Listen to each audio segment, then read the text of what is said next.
Aronberg, State Attorney for Palm Beach County, Florida. The last name is spelled A-R-O-N-B-E-R-G. I'm joined today by Chief Assistant State Attorney Alan Johnson, and also, importantly, two of my prosecutors who are part of the intake team, the intake unit, who were involved with the charges today.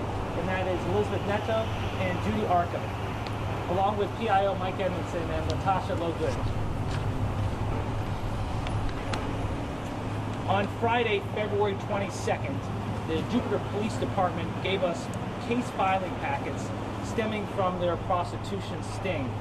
After review by our intake prosecutors, we are charging 25 individuals with soliciting another to commit prostitution, pursuant to sections 796.07, 2F, and 5A1 of the Florida statutes. This charge is a first-degree misdemeanor, punishable by up to 1 year in jail, a mandatory $5,000 fine, 100 hours of community service, and a class on the dangers of prostitution and human trafficking. We also expect to receive filing packets for the two women who have been arrested by the Jupiter Police Department for, among other things, deriving support from the proceeds of prostitution, which is a second-degree felony. All defendants are presumed innocent at this point. The charges begin the court process with local defendants being mailed a summons to appear in court. Out-of-county defendants will have a capias issued, which is essentially a low-level warrant, and will have to either surrender or have an attorney contact law enforcement to satisfy the warrant. The clerk's office will publicly release court dates for those receiving a summons, and the names of all the defendants will be released. And actually they have been released already. The names of all defendants already have been released by the Jupiter Police Department. I'd like to thank the men and women of the Jupiter Police Department for their professionalism and diligence in investigating these cases. It's our ongoing partnership with local law enforcement that helps keep our community safe.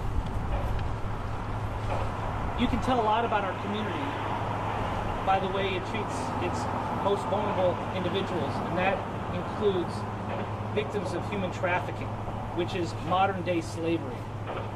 Human trafficking is the business of stealing someone's freedom for profit, including, it can happen anywhere, including in the peaceful community of Jupiter, Florida.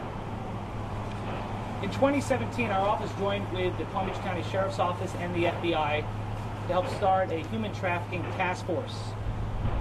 We are pleased with our progress, but we realize there's a lot more to do. These cases aren't about any one defendant or any group of defendants. The larger picture, which we must all confront, is the cold reality that many prostitutes in cases like this are themselves victims, often lured into this country with promises of a better life, only to be forced to live and work in a sweatshop or a brothel, performing sex acts for strangers. Human trafficking is built on force, fraud, or coercion. It is evil in our midst. It is also fueled by the demand side. Demands from otherwise law-abiding citizens who are not aware or don't want to be aware about those being exploited. Human trafficking often occurs in plain sight, which is why I'm hopeful that these cases will encourage people to say something if they see something, and for victims of this unreported crime to gain the courage to let their voices be heard. With that, I'd like to take any questions you may have.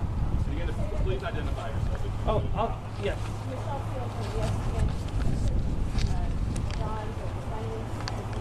Are going to be required to appear in person to this process? No, if they are local residents, meaning if they live in Palm Beach County, they will receive a summons in the mail. It's like a ticket, a notice to appear in court. And that court date can be found through the clerk's office. If they are from out of the county, then they're subject to a capias, which is in effect a low-level warrant. And that one, they would either have to surrender to the authorities, or they could have an attorney reach out and satisfy the warrant. They will not be There is no requirement. Ted Scouten from CBS4 in Miami. Is there any kind of evidence or anything to say that any of these people, any of the 25 who were arrested, knew that this was a human trafficking situation? Well, the matters are still being investigated, and I don't want to get too much into the details of the case because this is a pending matter. But I can say this, that so far there have been no charges of human trafficking in any of these cases, but that could change in the future depending on what the investigators find. James Forrest from CBS 12 here in West Palm Beach. Some of these investigations are months long. They last a while. I know one of these cases was close to a year. We're monitoring these situations. We know we want to get this right in terms of charging everyone involved. But at the same time, you have these women who are victims against their will, doing this for months as we're monitoring the situation. So how do you kind of find the compromise between monitoring and making sure you're getting everything right in terms of what you want to charge, but also knowing that these women are suffering another day, another month? Right. Those are questions for the investigators, the police. The Jupiter Police engaged in a multi-month investigation, and then they turned over the filing packets to our office for prosecution. I think the question you have would be more geared towards the investigators, but they're very professional, and I think they did an outstanding job. So, it's always a balance, as you say, between letting the conduct continue to gain enough evidence to file charges and stepping in and stopping it. But that is really a question for the investigators. Harry Spencer from Associated Press. First, two questions. Where are the women who are working or captive in the brothels? And also, do you think state law is sufficient right now to deal with this situation? I was a state senator when we tightened the laws against human trafficking. Florida law is very strong against human trafficking. It is a first-degree felony for most cases of adult human trafficking. When it comes to child human trafficking, it is a light felony. And if there's force involved, some violence involved, then an adult human trafficking would become a potential light felony. So our punishments are severe, but there's a high burden of proof. You need to reach that burden of proof, and that's always the question in these cases, which is why these investigations can take some time. But one thing will mention about Florida law is that Florida law is also very progressive. If victims of human trafficking will speak up, they are eligible to have their records expunged, including arrests for prostitution. But they need to speak up. At the federal level, human trafficking victims are eligible for a T visa, which is a visa that can allow them to stay in the country, and it's only reserved for victims of human trafficking. So the key is to get the victims to speak up. Where are the women now? The women now, I know that the investigators have been talking with them, and you'd have to go get details from those agencies such as Jupiter Police Department. Hey, Karen from the beginning. Florida has a new law that protects victims of crime from having their information revealed. Is there any way that the clients, the Johns here, are considered victims? No. Marcy's law does not protect defendants. Marcy's law protects victims of crime. Daniel Chu from CBS 12. These documents you just handed out will put Robert Kraft in the parlor on the morning of the AFC Championship game. Is that correct? He was in Jupiter, Florida that morning? Well, the documents speak for themselves. Well, we handed out with the KPS themselves, and I know that we don't always give out those documents, but because the Jupiter Police Department identified the names in advance, and you all had the names for some time, we decided to, in the interest of transparency, to let you have those documents, but they speak for themselves. His influence and money and power and connections. Is there any reason to believe that Robert Kraft would be treated any differently than these other 24 men? And I can assure you that our office treats everyone the same, whether you have a lot of money or you are indigent. We treat all defendants the same, and no one gets any special justice in Palm Beach County. Do you expect more arrests to come from other similar businesses within Palm Beach County? Well, it's hard to say because the investigators are the Jupiter Police, and then you have the Martin County Sheriff's Department, you have Vero Beach. This is a multi-county effort, and so it's hard to say if there are more arrests based on their investigations. But I was asked earlier today about rumors about bigger fish, and I said that would be news to me. And I also added that, it's hard for me to talk about rumors, especially false ones. Robert Kraft was charged by the Jupiter Police with 2 counts in this arrest. Is this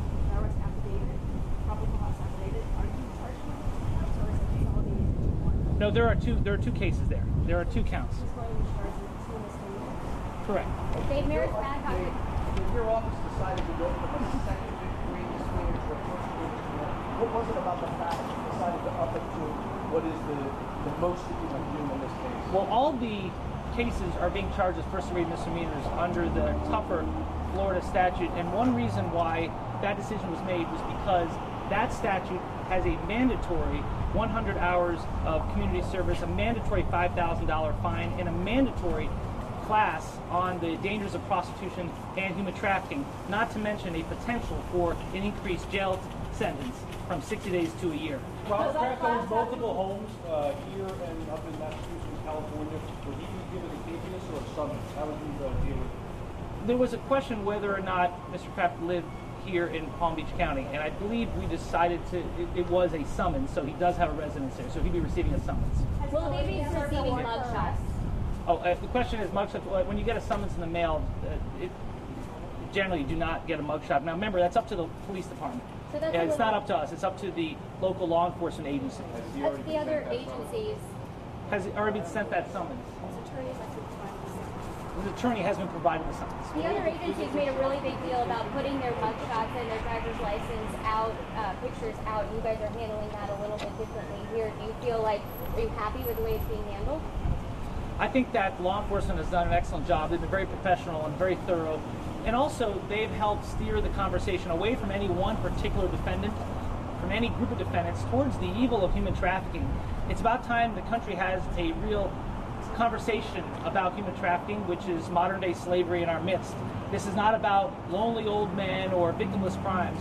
This is about enabling a network of criminals to traffic women into our country for forced labor and sex. How did you come up with these 25 people charged? Aren't there a lot more passing through the charge? Well, those are the ones charged by the Jupiter Police Department. My jurisdiction is only for Palm Beach County.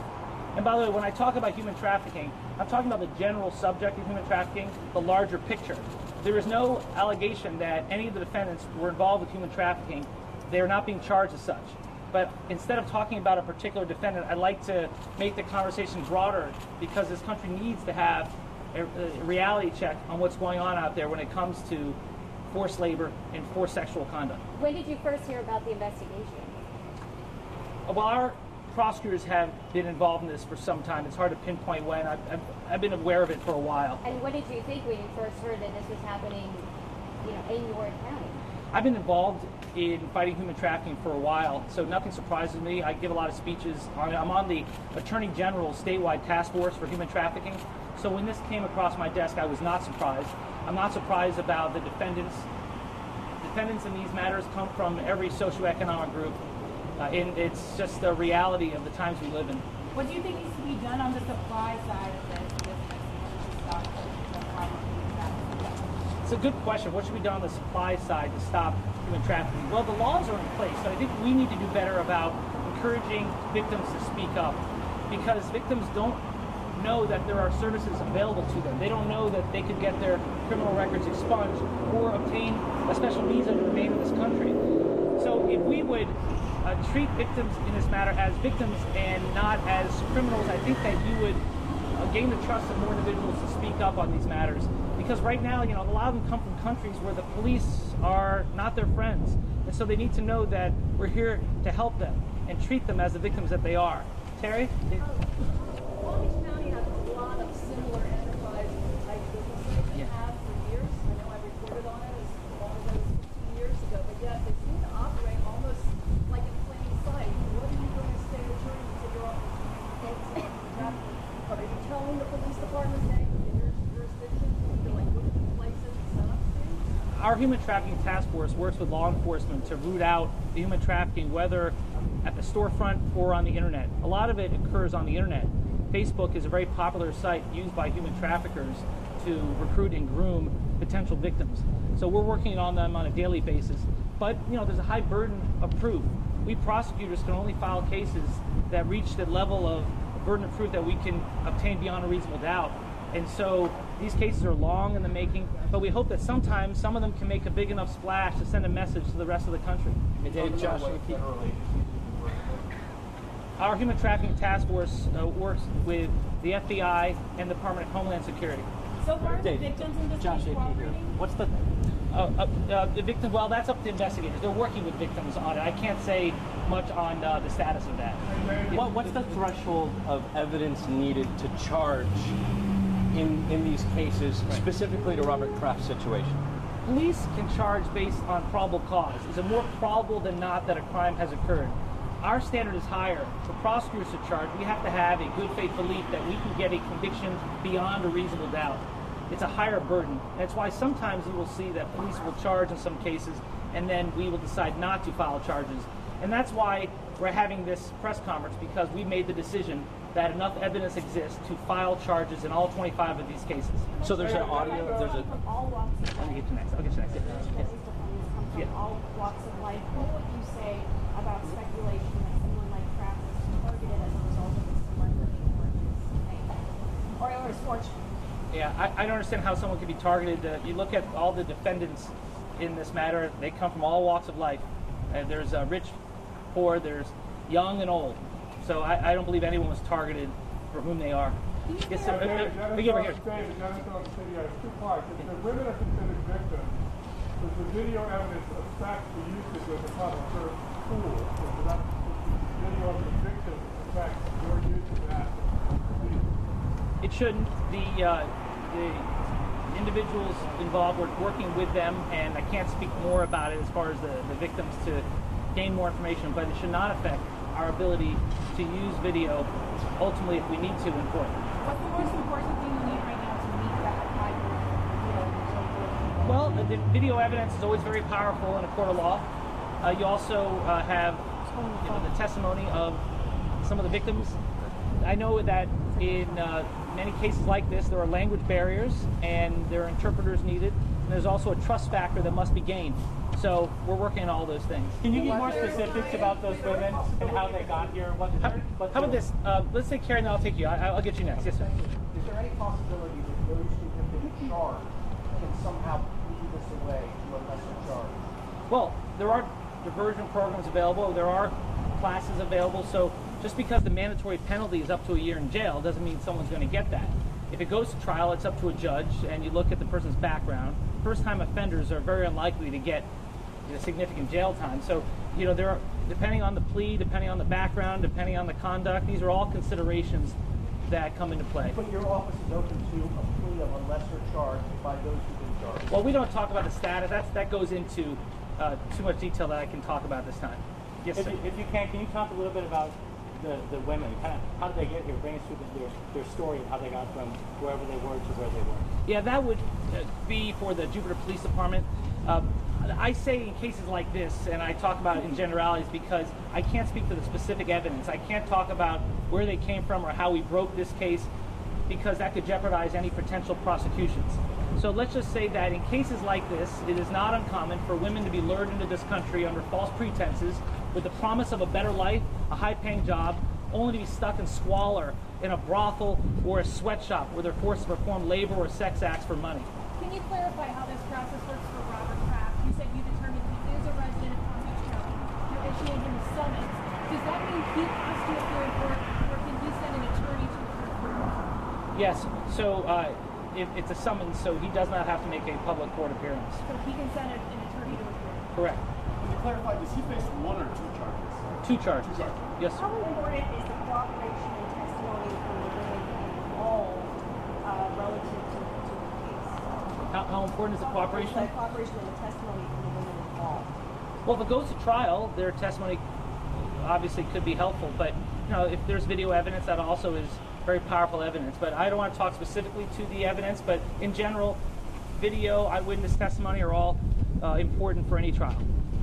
Palm Beach County has gotten some heat recently for how they treat the rich and famous when they come to the criminal justice system. Now, I know Jeffrey Epstein did not happen under watch at all. That was 3 administrations ago. I understand. Do you want to talk about, set the record straight now? How are you handling it? What choices are you deliberately making to send a clear message here?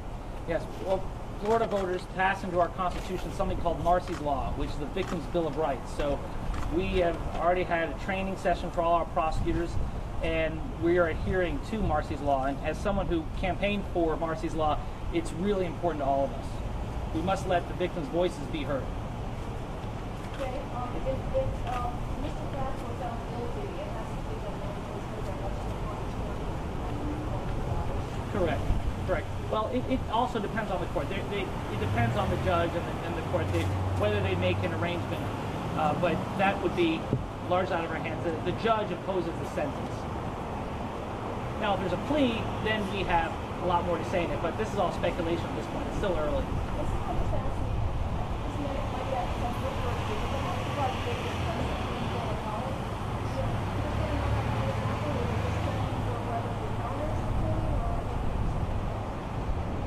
You know, at Al Johnson, I work on Sober Homes Task Force, and when it came to drug treatment centers, we were often frustrated that the inspections that occurred were just to see if the fire extinguishers were working.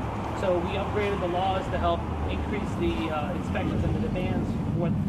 And maybe that's something that needs to be done here too. Maybe there should be increased scrutiny. Well, I mean, when TSA workers are told that when we do trafficking, it seems like a government worker inside, Yeah, you know, there's 328 million Americans, and there are about 800,000 law enforcement officers. So it's up to all of us to be the eyes and ears to protect against human trafficking, because a lot of this stuff occurs in plain sight. You know, it's like the nail salon worker who is living in the back room and who's not allowed to handle money and is afraid to look at you in the eye. If you see something, say something, and maybe that's the good that can come out of all this. Maybe we'll have a new understanding of what human trafficking is and what it isn't. We can have last questions, please.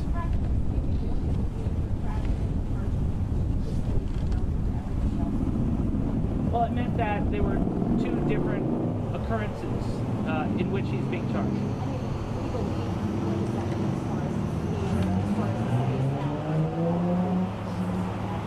It's just what it is, that instead of one charge or two, there are two counts, and so he faces two separate counts and have to satisfy those counts with a plea and move on from there. Does it mean more for you? It could. It could. I'll take one more. All right. Hey, thank you all very much. Thank you. Thank you.